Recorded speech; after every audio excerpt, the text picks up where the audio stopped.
Pergunta, Chico.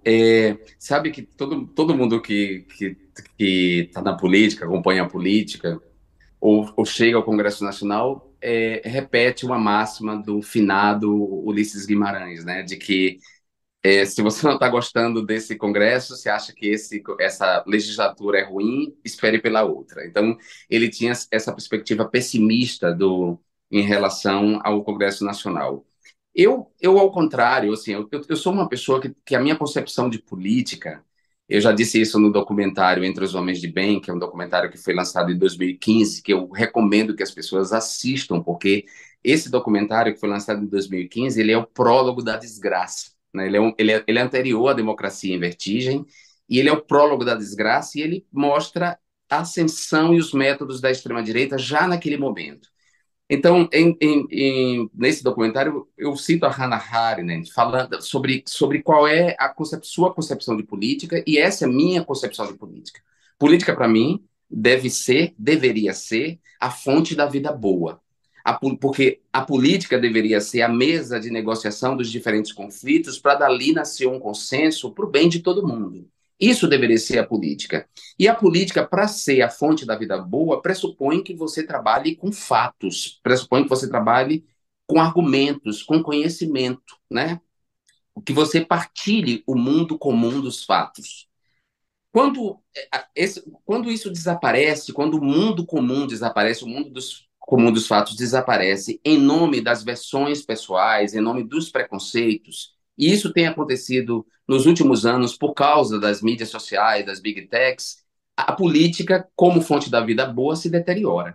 Então, no Brasil, o Congresso Nacional não constitui, não pratica, com as exceções de sempre. Então, vou dizer assim, nós temos ali 200 deputados, mais ou menos 200 deputadas e deputados que são decentes. Dentre esses decentes, tem muitos bons, pessoas muito bem preparadas, muito boas e tal.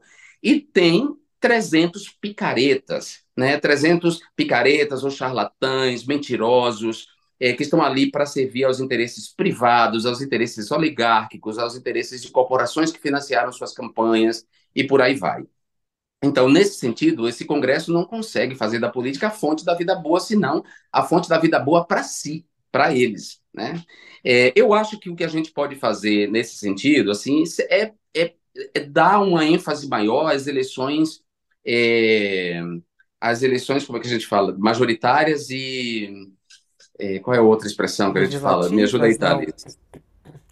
Eleições As eleições para legislativas, não. deputado. Eleições proporcionais. Proporcional. A- bom, as eleições, porque durante o período eleitoral, a ênfase fica muito no candidato à presidência da República, no candidato ao governo, né, no executivo, assim. Inclusive criando uma falsa impressão de que o executivo pode e vai governar sozinho sem a presença do legislativo. E quando, na verdade, o legislativo deveria encarnar o grande espírito da democracia, e é o legislativo que tem o segredo da chave do cofre. Então, se o cofre está na mão do Poder Executivo, o Poder Executivo só abre o cofre para aplicar nas políticas públicas se o Congresso Nacional ou se o Poder Legislativo der o segredo. Então, enfatizar um pouco essas eleições proporcionais, as eleições para deputados, quer dizer, convencer as pessoas de que elas precisam eleger gente melhor para representá-las, né? Não só na ficha limpa, não só do ponto de vista de que não cometeu crime nenhum, mas o que é que essa pessoa, quais são as causas dessa pessoa, né? O que é que essa pessoa está propondo de concreto para o bem-estar da população como um todo? A Acho gente que o precisa orçamento fazer isso. secreto agora fica mais difícil isso, né? Porque os deputados fisiológicos têm mais dinheiro ainda. O período Bolsonaro conseguiu conturbar ainda mais o cenário político, porque saiu distribuindo dinheiro no orçamento secreto e Sim. aqueles fisiológicos ganharam mais poder ainda. Então, convencer a população disso que você está falando, de que o legislativo é tão importante quanto o executivo, fica ainda mais difícil, né?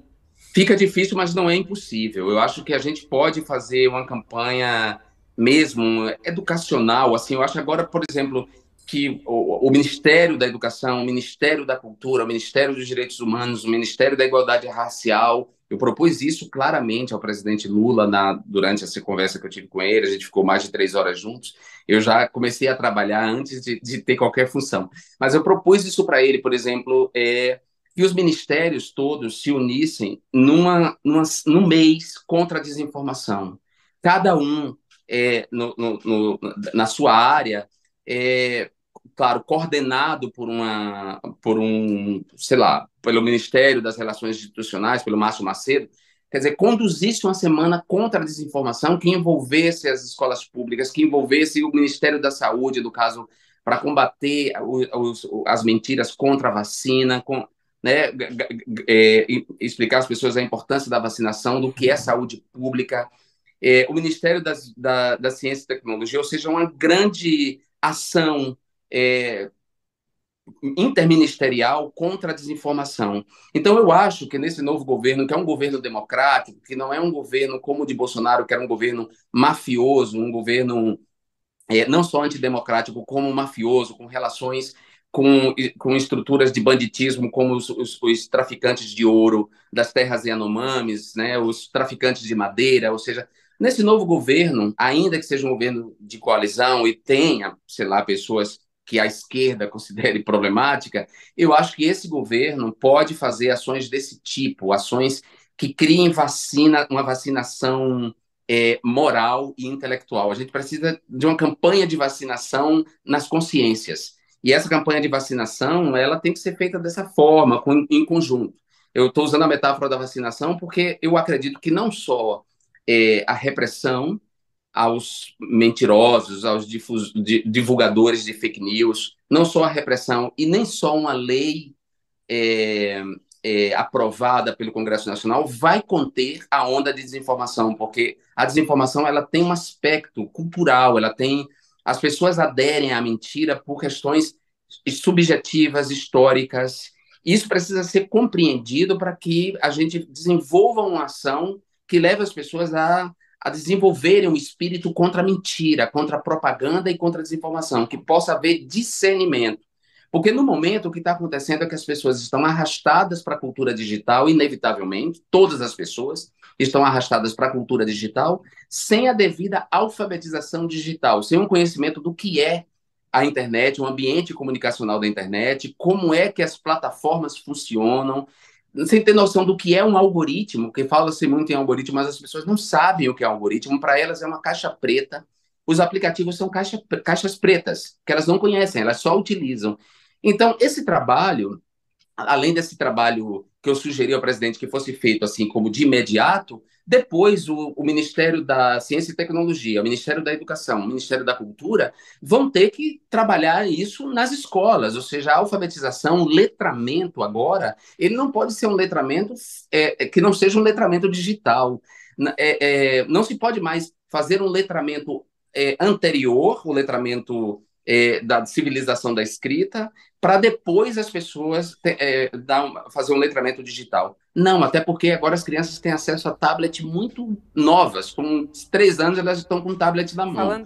Então é preciso que esse plano de educação que está sendo construído para os diferentes níveis do ensino, pense nisso, pense num letramento que seja desde já digital, porque é o que os países da Europa vêm fazendo agora para conter a desinformação, para conter as fake news, é trabalhar esses temas nas escolas, é mostrar como operam essas mídias sociais, como os comportamentos estão sendo manipulados por meio desses algoritmos, como essas plataformas querem nos transformar em consumidores antes de tudo, mas aí não só consumidores de mercadoria, mas consumidores de ideias, e como elas estão tirando nossa autonomia, na medida em que você sequer escolhe mais um vídeo. Quando você põe um vídeo para rodar, vem um vídeo na sequência que você não escolheu e você está ali no fluxo da informação, você segue no fluxo da informação. E, claro, as plataformas, que agora, para usar uma expressão do Pierre Levy, que é filósofo francês, que há 30 anos se dedica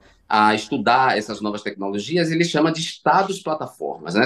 Essas plataformas, esses estados-plataformas, eles exploram emoções em nós, que são essas emoções que nos mantêm mais tempo presos às mídias sociais, que são as emoções do ódio, do ressentimento, que são essas que levam à interação, né? A interação aumenta quando os conteúdos nos provocam.